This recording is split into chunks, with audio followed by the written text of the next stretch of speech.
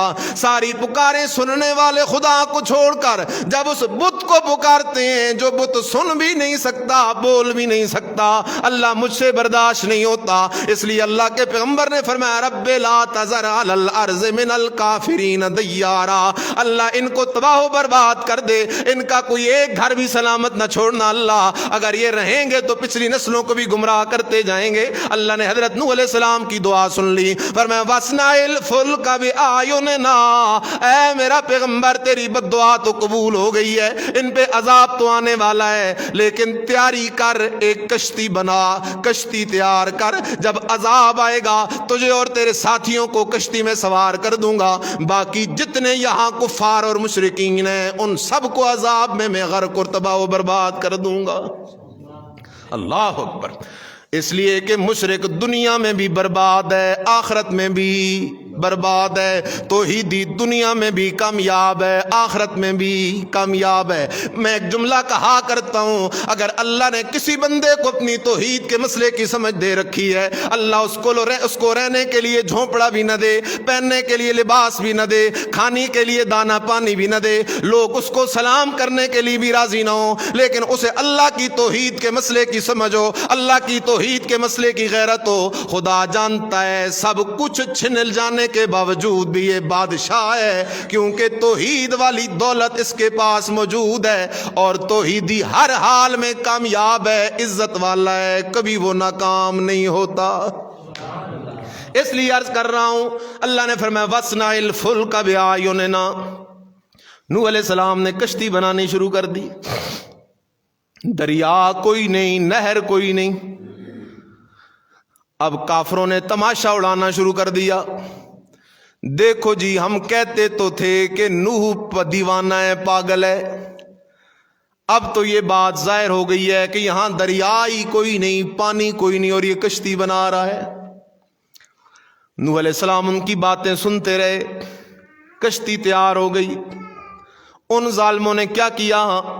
مخالفت ہے نا، اور یہ مذہبی مخالفت بڑی خطرناک ہوتی ہے، اور ہونی بھی صرف مذہبی مخالفت چاہیے، اور مخالفتیں سب بعد میں۔ آمنہ کے لال نے مکے کے اندر اپنی برادری سے کون سی مخالفت کی تھی؟ مذہبی مخالفت۔ مذہب پہ مخالفت یہ اللہ کی رضا کا باعث ہے، اور ان ظالموں نے مذہبی مخالفت کے اندر آ کر کشتی کے اندر گند کرنا شروع کر دیا۔ نوح علیہ السلام رات کو گھر جاتے، وہ ظالم آتے کشتی کے اندر پاخانہ کرتے، کشتی بھر گئی اس گندگی سے، پاخانے سے۔ اللہ کے نبی حضرت نوح علیہ السلام نے جب کشتی کا حال دیکھا، دل میں پریشان ہو گئے، اپنے اللہ سے باتیں کرنی شروع کر دیں۔ اللہ، مجھے تو تیرے دین کے لیے ہر قربانی دینے پر فخر ہے، لیکن اگر ان مشرکوں کے سامنے میں کشتی کی نجاست میں ہاتھ ڈالتا ہوں تو یہ تماشا بنائیں گے، شور مچائیں گے. اللہ نے فرمایا میرا پیغمبر چھوڑ ذرا انتظار کر, میں ان اللہ علی کل شیء قدیر ہوں. ذرا تماشا کر ہوتا کیا ہے. اللہ نے ان کو ایک بیماری لگا دی, ان کے بدن پر دانے نکل آئے, بیماری لگ گئی, دوائیاں کھا رہے ہیں, حکیموں کے پاس جا رہے ہیں, صحت کوئی نہیں مل رہی. اس بیماری کی حالت کے اندر بھی ایک بدبخت آیا, کشتی کے کنارے بیٹھا نوح علیہ السلام کی مخالفت میں اور اپنے گمان میں نیکیاں حاصل کرنے کے لیے. فرشتے نے آ کے اسے ایک دھکا جو دیا, وہ سیدھا جا کے گرا اس کشتی میں. اس گندگی میں ایک غوطہ کھا کے باہر جو نکلا تو بدن کے دانے غائب ہو گئے. اس نے تو جا کے شور مچانا شروع کر دیا. اور نوح کی جو کشتی ہے اس کشتی میں آب شفا ہے. اس کشتی میں آب, گندگی خود کی تھی. اللہ ہے نا, اللہ اپنے باغی کو ادھر بھی ذلیل کرے گا ادھر بھی ذلیل کرے گا. اور اس سے بڑی ذلت اور ہو کیا سکتی ہے, بندہ خدا کو چھوڑ کے قبر والے سے ڈرے. اس سے بڑی اور پکڑ کیا ہو سکتی ہے. آج ہمارے لوگ بھی نا زندوں کی کئی کنالیں اپنی بہنوں کی وراثت کھا جائیں گے, بیٹیوں کی وراثت کھا جائیں گے, لیکن قبر کے اوپر سے اگر ایک درخت کاٹنا ہے تو کہتے ہیں توبہ توبہ توبہ توبہ توبہ, قبر والا رات کو گھر آ جائے گا. زندے سے نہیں ڈریں گے. یہ مسلمان کا عقیدہ نہیں. مسلمان صرف کس سے ڈرنے والا ہوتا ہے, اللہ سے. اللہ اکبر. اس نے کہا یہ تو آب شفا ہے. بس ساری قوم پھر شروع ہو گئی, ایک آ رہا ہے غوطے لگا رہا ہے, ساتھ بھر بھر کے بھی لے جا رہے ہیں. یہ تو دوائی ہے جی, ہمارے ہاں بھی یہ بیماری ہے. ہمارے لوگ بھی کین اٹھا کر کوئی کدھر بھاگ رہا ہوتا ہے, فلاں جگہ جی ایک چشمہ ہے, اس چشمے میں ایک سانپ بیٹھا ہوا ہے, وہ پانی بڑی شفا والا ہے. میرے عزیز خیال کر, 2 پانیوں میں شفا ہے. کتنے پانیوں میں؟ ایک آب زمزم اور ایک تیرے گھر کا پانی. ایک آب زمزم اور ایک تیرے گھر کا پانی. گھر کا پانی گلاس میں ڈال, الحمد شریف پڑھ کے اس پہ دم کر, اللہ تجھے شفا دے گا. اس کے علاوہ اور کسی پانی کے پیچھے نہ بھاگا کر. لوگ درگاہوں پہ جو کنویں لگے ہوتے ہیں وہاں سے کین بھر بھر کے لا رہے ہوتے ہیں شفا ملے گی. نہ میرا عزیز, شفا تجھے کون دے گا؟ اللہ دے گا. اس لیے خیال کر. کشتی صاف ہو گئی, حتیٰ کہ وہ کشتی کو کھنگال کے لے گئے, کونوں کے اندر جو گندگی تھی وہ بھی نکال کے لے گئی, صاف ستھری ہو گئی. نوح علیہ السلام نے فرمایا الحمدللہ, اللہ تو سب کچھ کرنے پہ قادر ہے. خیر طوفان آ گیا, اوپر سے بھی برسات شروع ہو گئی, زمین نے بھی پانی اگلنا شروع کر دیا. نوح علیہ السلام خود بھی کشتی میں سوار ہو گئے, نوح علیہ السلام کے ساتھی بھی کشتی میں سوار ہو گئے, اور کشتی جا رہی ہے. آخری جملہ عرض کر رہا ہوں, کشتی اس سیلاب کے اندر, دریا کی موجیں ہیں, کشتی جا رہی آگے. نوح علیہ السلام دیکھتے ہیں سامنے پہاڑ کے دامن میں نوح علیہ السلام کا اپنا بیٹا کنعان کھڑا ہے. لوگ غرق ہو رہے ہیں, اپنا بیٹا کنعان کھڑا ہے. نوح علیہ السلام اپنے بیٹے کو آواز دیتے ہیں, یا بنی ارکب معنا, او میرا بیٹا آ جا میرے ساتھ, کشتی میں سوار ہو جا. بیٹا کہنے لگا ابا جی اگر پانی اور آ گیا ساوی الی جبل یاسمنی من الماء, ابا جی میں پہاڑ پہ چڑھ جاؤں گا, پانی سے بچ جاؤں گا. نوح علیہ السلام نے جواب دیا لا عاصم اليوم من امر اللہ, او میرا بیٹا یہ عام سیلاب نہیں, اللہ کا عذاب ہے. آج دنیا کی پہاڑیوں کی چوٹیوں سے اوپر سے گزر جائے گا, آج وہی بچے گا, الا من رحم, جسے کون بچائے گا؟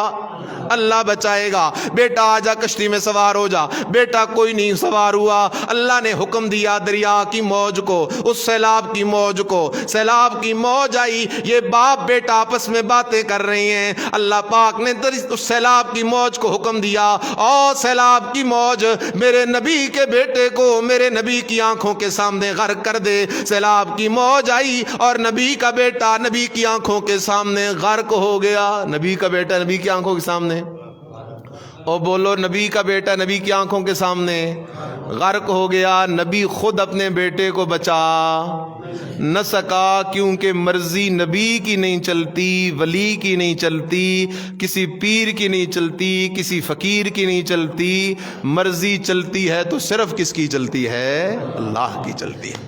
لوگ کہہ دیتے ہیں نا خدا جس نو پکڑے چھڑائے محمد، محمد دا پکڑا چھڑا کوئی نہیں سکدا. غلط ہے یہ. اصل شعر یوں ہونا چاہیے، سب کے پکڑے چھڑائے خدا، سب کے پکڑے چھڑائے خدا، خدا کا پکڑا چھڑا کوئی نہیں سکدا. وہ پکڑ لے تو کوئی بھی نہیں چھڑا سکتا. عرض یہ کر رہا ہوں، ہم سے سورج کی گرمی برداشت نہیں ہوتی، آگ کی گرمی برداشت نہیں ہوتی، اور خطرناک گرمی آ رہی ہے جہنم کی آگ کی. اس سے اگر ہم نے بچنا ہے تو دو کام کرنے ہیں، ذات محمد الرسول اللہ صلی اللہ علیہ وسلم کو بھی ماننا ہے اور بات محمد الرسول اللہ صلی اللہ علیہ وسلم کو بھی ماننا ہے. نبی کی ذات بھی بے مثال ہے، نبی کی بات بھی بے مثال ہے. نبی کی بات اور سارے نبیوں کی بات یہ ہے، لا الہ الا اللہ. لوگوں نبیوں کو نبی مانو، ولیوں کو ولی مانو، پیروں کو پیر مانو، فقیروں کو فقیر مانو، جنوں کو جن مانو، فرشتوں کو فرشتے مانو، اور اللہ کو وحدہ لا شریک مانو، اس کا کوئی بھی شریک نہیں ہے. آخر دعوانا ان الحمدللہ رب العالمین.